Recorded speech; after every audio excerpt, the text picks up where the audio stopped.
अस्सलाम वालेकुम दोस्तों, आप देख रहे हैं मेरा चैनल मालूमाती मरकज़। दोस्तों, आज की वीडियो सैलरी पर्सन के लिए है, ख़ास तौर पर जो सरकारी टीचर्स हैं उनके लिए है।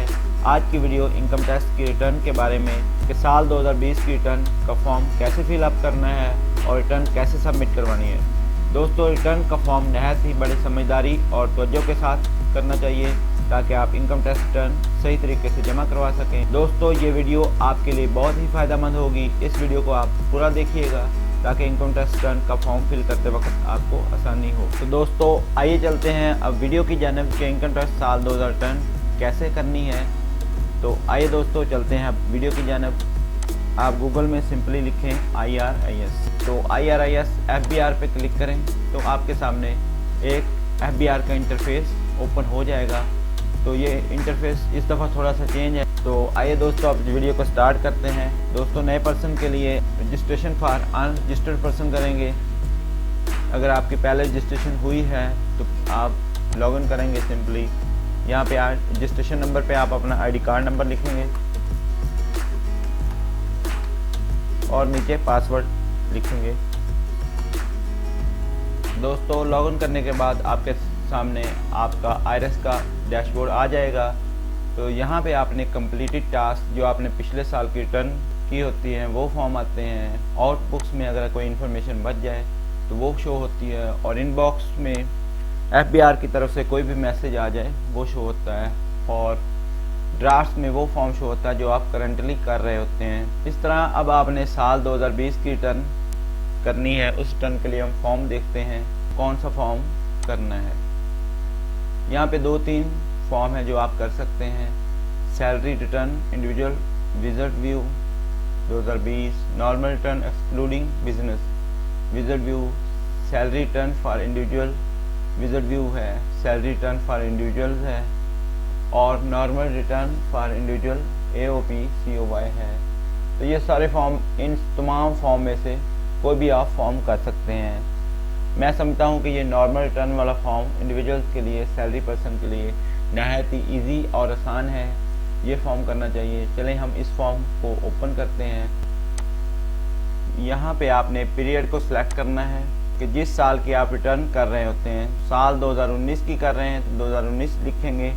अगर साल 2020 की कर रहे हैं तो साल 2020 लिखेंगे। यहाँ पे टैक्स पीरियड पे आप लिखेंगे 2020 और सिलेक्ट करेंगे। दोस्तों, ये आपके सामने सैलरी पर्सन के लिए फॉर्म ओपन हो चुका है। दोस्तों, ये आपके सामने टैक्स रिटर्न साल 2020 का फॉर्म जो है वो ओपन हो चुका है। तो दोस्तों, आइए इसको देखते हैं कि कैसे फिल करना है और रिटर्न को कैसे सबमिट करवाना है। यहाँ पे एम्प्लॉयमेंट पे आते हैं और सैलरी पे आते हैं। हमने चूँकि सैलरी पर्सन का रिटर्न फॉर्म फिल करना है तो हम सैलरी पे आते हैं, एम्प्लॉयमेंट पे आते हैं, सैलरी, इनकम फ्रॉम सैलरी। सबसे पहले आपने इनकम फ्रॉम सैलरी लिखना है। पे, वेजेस और other remuneration including areas of salaries. यहाँ पे आपने अपनी टोटल ग्रॉस सैलरी लिखनी है। जितनी आपकी टोटल सैलरी एक साल की बनती है, जुलाई 2019 से लेके जून 2020 तक जितनी भी आपकी ग्रॉस सैलरी बनती है यहाँ पे आपने लिखनी है और इसके बाद आपने कैलकुलेट कर देना है।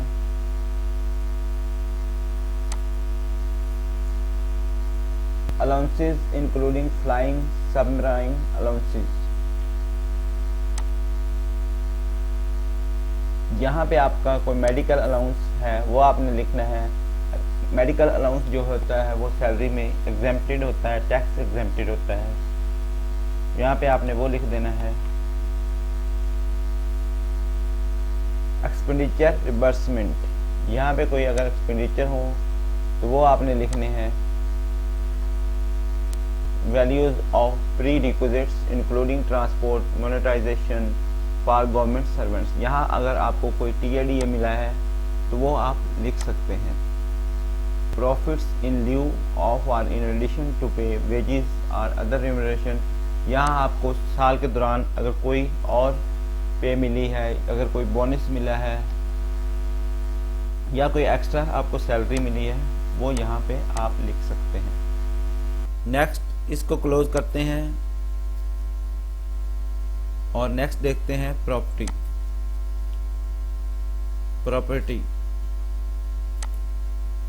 प्रॉपर्टी में आप देखें रिसीट्स एंड डिडक्शंस हैं। इसमें आप देखें रेंट रिसीव्ड आर रिसीवेबल।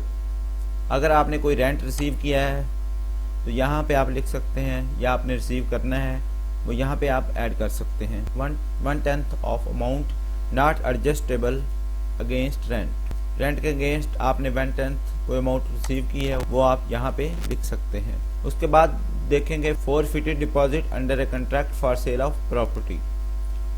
अगर आपने कोई प्रॉपर्टी सेल की है या अगर आपको कोई लॉस हुआ है तो उसके अगेंस्ट अगर आपको कोई खर्चा पड़ा है तो वो आप अमाउंट यहाँ पे लिख सकते हैं।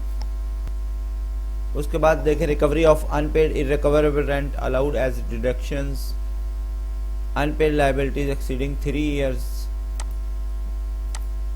अगर इसमें भी कोई चीज़ अगर आपके पास है तो आप उसकी अमाउंट इंटर कर सकते हैं। उसके बाद 1/5 of rent of building for repair. अगर आपने बिल्डिंग को रिपेयर करवाया है, कोई खर्चा पड़ा है तो वो आप अमाउंट को ऐड कर सकते हैं। इंश्योरेंस प्रीमियम, अगर आपने किसी इंश्योरेंस कंपनी को इंश्योरेंस प्रीमियम पे किया है तो उसकी अमाउंट भी आप लिख सकते हैं। तो बाद लोकल रेट है, ग्राउंड रेंट है, profit on capital borrowed for investment in property. ये जितने भी कंटेंट्स हैं ये इनके नाम ही इनको डिफाइन कर रहे हैं। उसके बाद नेक्स्ट जो बिजनेस है, बिजनेस में हमने सैलरी पर्सन की रिटर्न कर रहे हैं, हमने बिजनेस को नहीं छेड़ना। इसके बाद कैपिटल एसेट्स हैं, इनको भी हमने नहीं छेड़ना। उसके अलावा अदर सोर्सेज हैं, अदर सोर्सेज में देखें receipts and payment. Other sources में आप देखें वही वाले जो पीछे सोर्सेज आ रहे थे वही है। रेंट फ्रॉम सब लीज ऑफ लैंड और बिल्डिंग। अगर आपने कोई बिल्डिंग लीज पे ली हुई है तो उसके अमाउंट आप यहाँ पे लिखेंगे। एन्युटी और पेंशन, अगर आपने एन्युटी और पेंशन आपको मिल रही है तो उसके अमाउंट आप यहाँ पे लिखेंगे। इसके अलावा कोई अदर डिडक्शंस आपकी पे से होती है तो वो यहाँ पे आप ऐड करेंगे। इसके बाद आप ऊपर देखें yield on Behbood certificates, pension benefit accounts, Shuhada family benefit account. ये बहबूद फंड एक होता है जो कि स्पेशली टीचर्स को मिलता है, टीचर्स के बच्चों को मिलता है उनकी शादी वगैरह के लिए, या उनको वजीफ़ा वगैरह मिलता है जो कि स्पेशली डीसी ऑफिस से आप क्लेम कर सकते हैं। तो वो वाली अमाउंट आप यहाँ पे एंटर कर सकते हैं। उसके बाद आगे चलते हैं कि फॉरेन सोर्सेज में। फॉरेन सोर्स में 2 कैटेगरीज हैं, एक फॉरेन सोर्सेज है, दूसरा एग्रीकल्चर है। फॉरेन सोर्सेज में हम देखते हैं इसमें वो वाली अमाउंट लिखेंगे जो कि आपको फॉरेन से रिसीव होती है। अगर आपका भाई बाहर गया हुआ है या आपका फादर बाहर गया वो वहाँ से अमाउंट भेजता है तो वो वाली अमाउंट उसकी अब प्रॉपर्टी इनकम है या बिजनेस इनकम है, कैपिटल गेन है या फॉरेन सैलरी इनकम है, वो आप यहाँ पे एंटर कर सकते हैं। उसके बाद एग्रीकल्चर इनकम है। अगर आपको एग्रीकल्चर से कोई इनकम आती है, आपने खेती बाड़ी की है या अगर आपने ज़मीन जो लीजिंग पे दी हुई है तो अगर कोई अमाउंट आती है तो वो आप यहाँ पे लिखेंगे। और एग्रीकल्चर इनकम टैक्स, इसके बाद अगर आप एग्रीकल्चर पे इनकम टैक्स पे करते हैं तो वो वाली अमाउंट यहाँ पे लिखेंगे। उसके बाद टैक्स चार्जेबल है, ये आपके रिलेटेड है,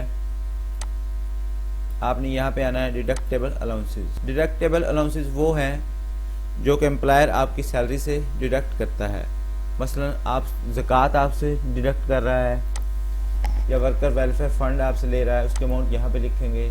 प्रॉफिट ऑन डेट, कर्ज़ों पे कोई प्रॉफिट ले रहा है तो वो यहाँ पे लिखेंगे। या एजुकेशन एक्सपेंडिचर, अगर आपकी सैलरी से एजुकेशन एक्सपेंडिचर जो है वो माइनस हो रहे हैं और एजुकेशनल एक्सपेंसेस जो कि आपके बच्चों के हो रहे हैं वो अगर डिडक्ट होते हैं तो वो आप ये यहाँ लिख लेने हैं।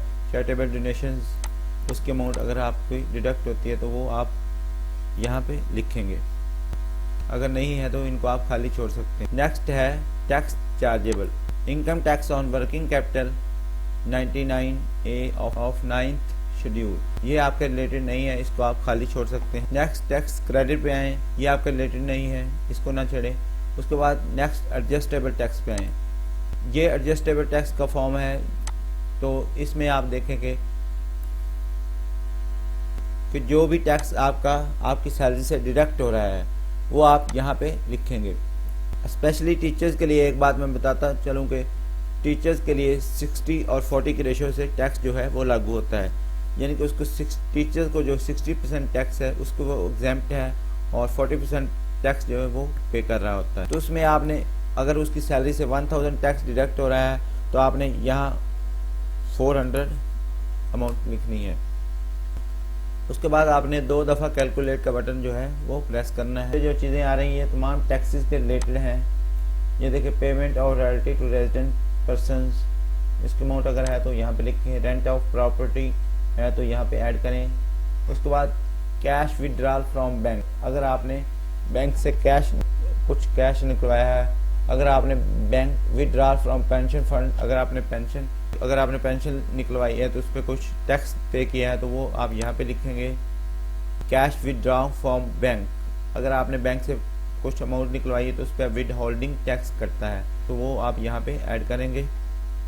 बैंक का IBM नंबर लिखेंगे और यहाँ पे अकाउंट नंबर, करंट और सेविंग, नेम इंस्टीट्यूशंस और ओके कर देंगे तो ये आपका जो है वो ऐड हो जाएगा। उसके बाद मोटर व्हीकल रजिस्ट्रेशन फीस जो है, अगर आपने बाइक लेते वक्त कोई टैक्स पे किया है तो उसका अमाउंट यहाँ पे ऐड करें। ये देखें सारे नीचे जो है प्राइवेट व्हीकल टैक्स है, इलेक्ट्रिसिटी बिल टैक्स है, टेलीफोन टैक्स है, सेलफोन टैक्स है, प्रीपेड टेलीफोन है, फ़ोन यूनिट टैक्स है, इंटरनेट बिल है, प्रीपेड इंटरनेट कार्ड है। ये सारी जो चीज़ें हैं ये खुद अपनी ये सब चीज़ें अपने नाम से डिफाइन कर रही हैं। अगर आपके रिलेटेड कोई चीज़ भी है, अगर आपने किसी चीज़ का टैक्स पे किया है तो आप यहाँ से चीज़ों को ऐड कर सकते हैं और टैक्स की अमाउंट लिख सकते हैं। टैक्स की अमाउंट इसी सूरत में लिखें अगर आपने टैक्स को अगर आप टैक्स क्लेम नहीं करना चाहते तो इनको फिर खाली छोड़ दें, फिर अमाउंट ना फिल करें। उसके बाद आप कंप्यूटेशन में देखें तो तमाम वैल्यूज जो है आपको नज़र आ रही होंगी जो पीछे हमने ऐड की थी। जो ये देखें ग्रॉस सैलरी जो हमने ऐड की थी, उसके बाद मेडिकल अलाउंस जो ऐड किया था, वो तमाम वैल्यूज जो हैं वो आपको नज़र आ रही होंगी। इसके बाद टैक्स जो विद होल्डिंग टैक्स हमने with holding income tax add किया था वो भी आपको नज़र आ रहा होगा। इसके बाद लास्ट और इम्पोर्टेंट चीज़ है वेल्थ स्टेटमेंट। इसको हम देखते हैं। इसके अंदर पर्सनल एक्सपेंसेस हैं, पर्सनल एसेट्स एंड लायबिलिटीज़ हैं, रिकन्सिलेशन ऑफ नेट एसेट, ये ऐसी चीज़ है जिसको हम रिकन्साइल करके रिटर्न को सबमिट कर। आखिर में हम वेल्थ स्टेटमेंट देखते हैं। इसमें पर्सनल एक्सपेंसेस हैं, पर्सनल एसेट्स एंड लायबिलिटीज़ हैं, रिकन्सिलेशन ऑफ नेट एसेट्स हैं। तो ये चीज़ें बड़ी एहतियात से करनी होती हैं क्योंकि यहीं पे आके सारी कैलकुलेशंस होती है, रिकन्साइल होती है। अगर रिकन्साइल ठीक तरह से किया होगा तो जो रिटर्न है वो ठीक तरह से सबमिट होगी। अब हम पर्सनल एक्सपेंसेस में देखते हैं। पर्सनल एक्सपेंसेस कौन कौन से हैं। नंबर 1 रेंट है, रेंट हमने 18,000 डाल दें। रेट टैक्सी चार्ज टैक्स अगर कोई अमाउंट है तो वो यहाँ पे डाल दें। व्हीकल रनिंग मेंटेनेंस है, ये हमने 5,000 डाला हुआ है। ट्रैवलिंग में 2,000 डाला हुआ है। इलेक्ट्रिसिटी में 12,000 रुपया डाला हुआ है। वाटर में 2,000 डाला हुआ है। गैस में 6,000 है। टेलीफोन में 10,000 है।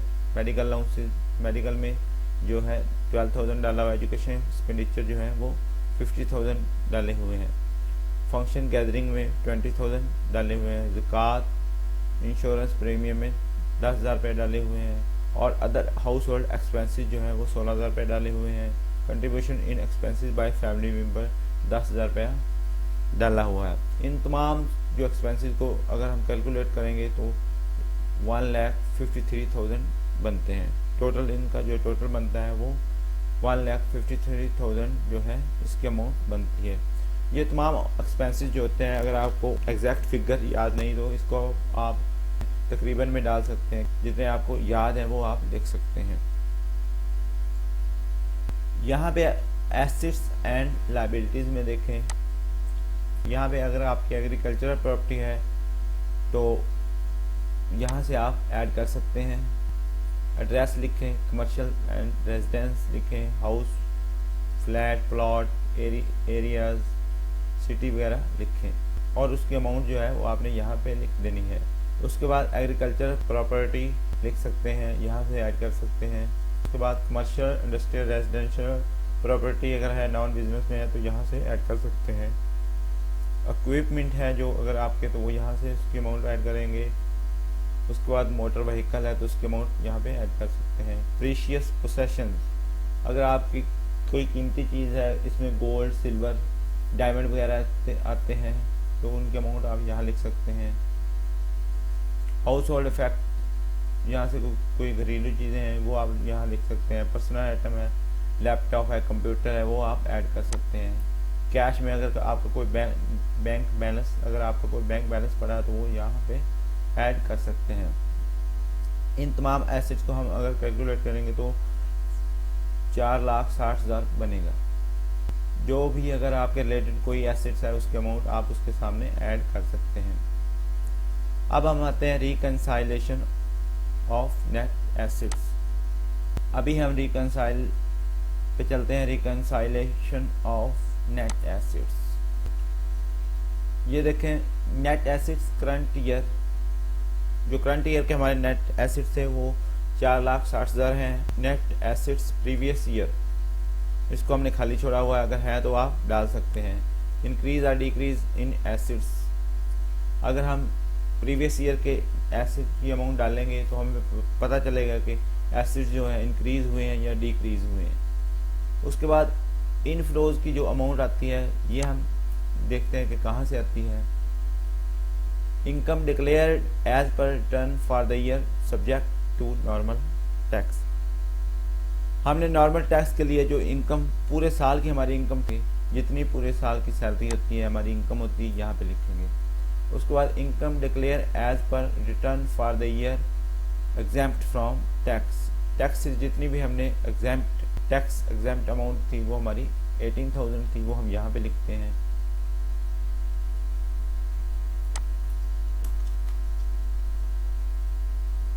तो इसको हम कैलकुलेट करेंगे और इसमें नीचे देखें कि आउटफ्लोज की जो इनकम है वो कहाँ से आती है।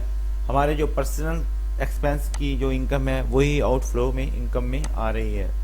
तो इसको हम रिकंसाइल करेंगे, कैलकुलेट पे डबल क्लिक करेंगे तो अनरिकंसाइल्ड अमाउंट जो हमारे पास आई है वो 15,000 है।